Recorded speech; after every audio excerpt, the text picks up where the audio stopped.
Samo da se predstavim, sem Špela Potočnik in moja primaren poklic je svetovalna delavka, delam na gimnaziji Želimlje. V prostem času, kolikor ga mi ostane, se ukvarjam tudi z vodenjem ljudi skozi protokol nekih vaj, ki sprostijo stres, napetost in travmo.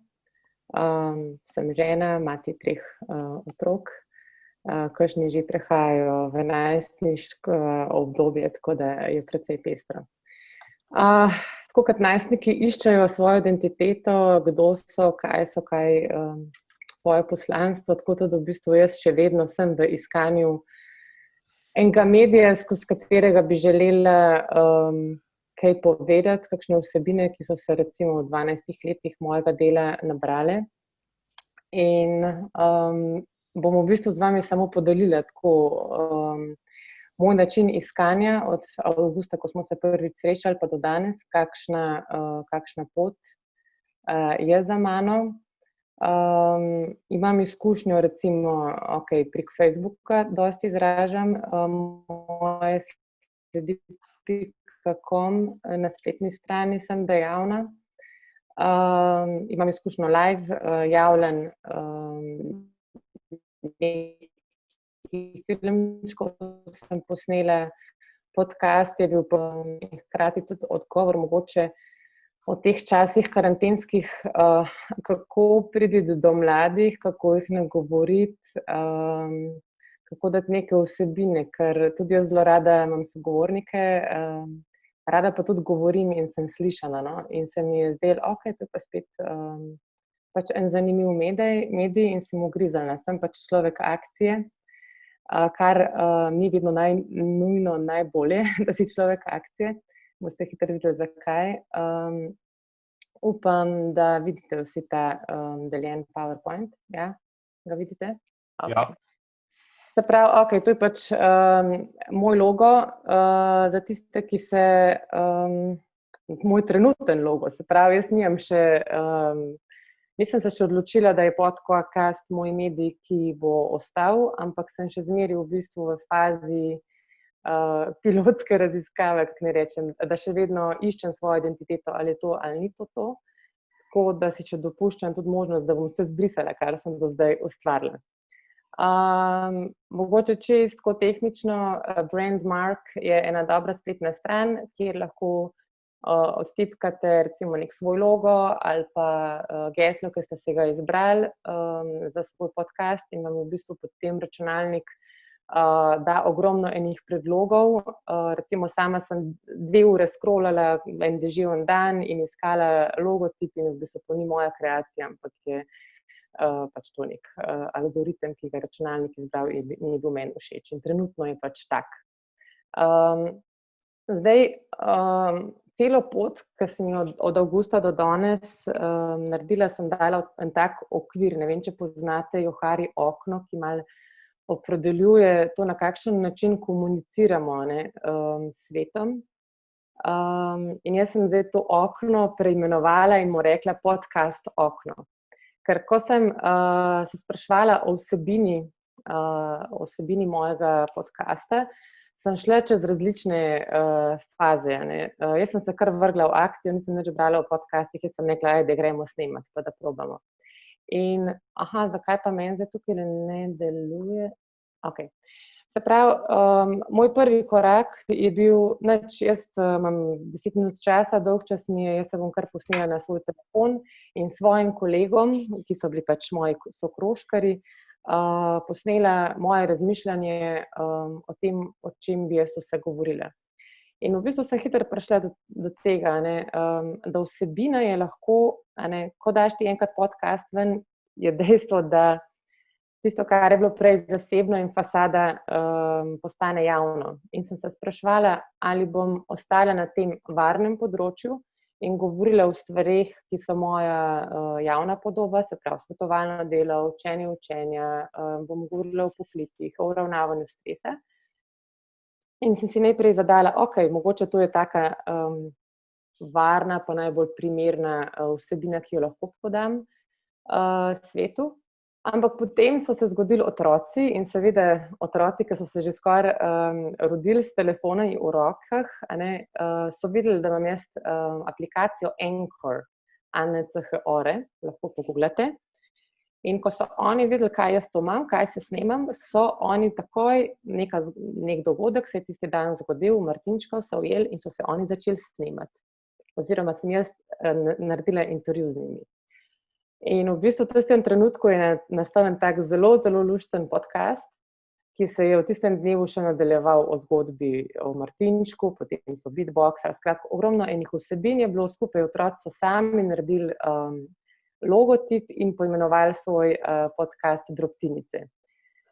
To vam govorim čisto samo zato, da vas razbremenim tega, da je podcast nekaj težkega. Zdaj, 11-letni fant je v bistvu sam v 1 uri in posnel, dal muziko gor, logo in objavil. To smo sicer podelili med svoje sokroškarje in med nekaj znancev. Ampak pač kasneje sem to zbrisala, tako da če boste v Anchorju iskali Drobtinice, jih ne boste več najdeli. In tukaj sem v bistvu videla lahko v bistvu neko past, v katero sama, ko želim nekaj svetu povedati, da mogoče prehitro iz mojega zasebnega sveta želim dati nekaj v javno in se mi zdi, da tukaj sem si hitro postavila mejo, to ne bo šlo v svet, ta del Johari okna želim ohraniti zase zasebno. Tako da sem ostala v zgornjem levem kotu in še vedno ostajam. Zanimivo, kar se je pa zgodilo znotraj tega izobraževanja, je pa tudi to odkrivanje slepih peg. Kaj so slepe pege? To so ene stvari, ki jih jaz o sebi še ne vem, ko komuniciram z drugim, ali pa stvari, način, kako ustvarjam. In je bilo zanimivo, ko je eden od sokroškarjev rekel, tisti, ki se zelo hitro zaženete, se pravi, jaz sama, ki sem še naslednji dan začela snemati podcast brez neke vsebine in strukture, tudi hitro obupate. Kar me je v bistvu v neki točki kar malo tako zabolel. Ne, jaz pa že nisem taka. Ampak v bistvu se je potem to hitro izkazalo za resnično. Fajn je, da smo naravnani v akcijo, ampak vseeno je tukaj potrebna neka struktura, nek sistem.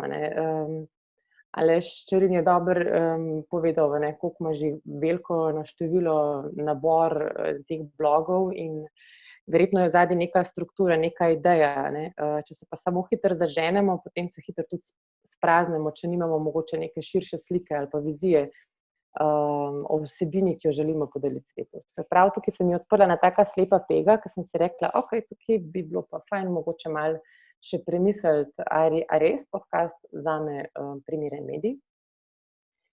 In potem še ena sfera tega Johari okna oziroma podcast okna je nezavedno. Ogromno enih stvari se odpira, ko se poslušaš. Recimo, sama sem preizkušala snemati podcast tako, da sem se samo začela govoriti brez napisane vsebine, pa se je izkazalo, da je ogromno enih mašil, da je dolgočasno, da je počasno, da je tempo v bistvu, če bi nekdo štihal, bi prej zaspal, če bi poslušal. Tako da sem prišla tudi tukaj, mi je iz tega nezavednega. Se mi zdi, da to poslušanje sebe mi je odprlo tudi to pot, da v bistvu je fajn, da je neka struktura, da imam jaz napisan del vsebine, zato da lahko teče. Ker poslušalci, če jim ne bo všeč moj glas, moja hitrost govora, če me bojo takoj preklopili, ker pač je preveč enih teh nezavednih faktorjev, ki pač ne delujejo stimulativno za poslušanje. Sliši se zelo veliko teh mašilcev, in to je zopet ena stvar, ki je ne morem s prvim podcastom odpraviti. Kar pomeni, da če začnem, ena stvar, ki sem jo mogla sprejeti, da je čisto okej, če je ta prvi podcast beden, če je slab. Ker če bi od sebe pričakovala neko perfekcijo, potem verjetno ne bi nikoli sploh začela. Tukaj mi je bilo pa zelo dobro znotraj te učne skupine, da sem si dovolila biti bedna. Zato je mogoče en tak nasvet, a ne, če se boste začeli, če se boste lotevali snemanja, ne, perfekcionizem pač tukaj odpade, no. In tukaj pri tem nezavednem oziroma glas, jaz sem glas dala noter, lahko bi dala še kaj drugega, je eno tako zelo široko polje, ki ga lahko razširimo in damo čedalje bolj v tisto zavedno stran. Se pravi, spraševala sem se ves čas vmes, okej, kakšno vsebino, zdaj na koncu danes govorim, da pač moje sledi ostajajo, tukaj bom govorila o eni metodi, ki jo izvajam in v kateri vidim eno veliko vizijo tudi za Slovenijo, konec koncev.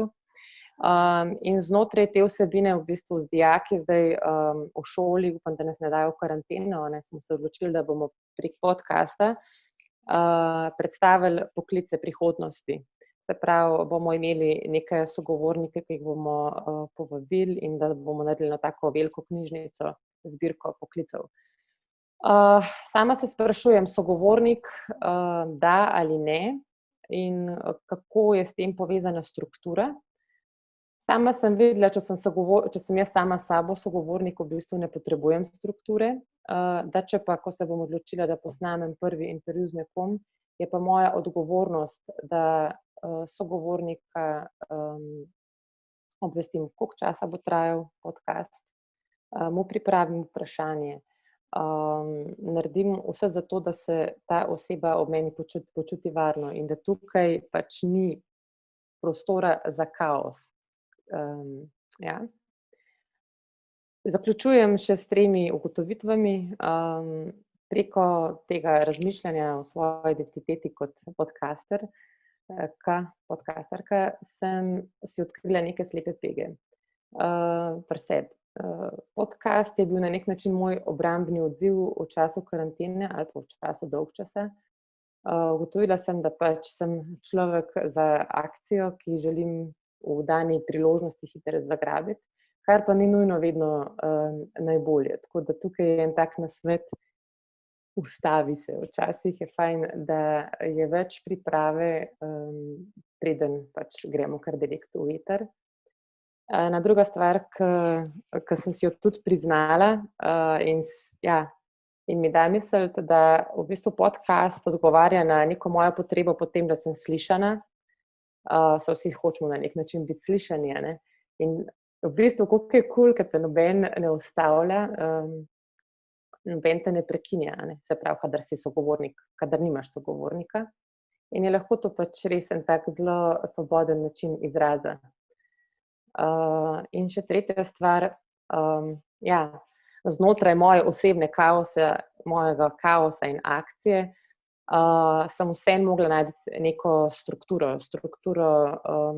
ki jo moram nuditi v naslednjem svojem podcastu, ko bom poklicala sogovornika, da lahko vodim pogovor, no. Da dokler pa v bistvu sama se javljam, mogoče tega ne potrebujem, ampak če se boste lotili podcasta v taki obliki, da boste imeli sogovornika ob sebi, v bistvu je fajn, da imate vi v svojih glavah vsaj približno idejo, kako boste to zmedo, ki jo podcast pred nas postavlja, pač navili lepo na kolut.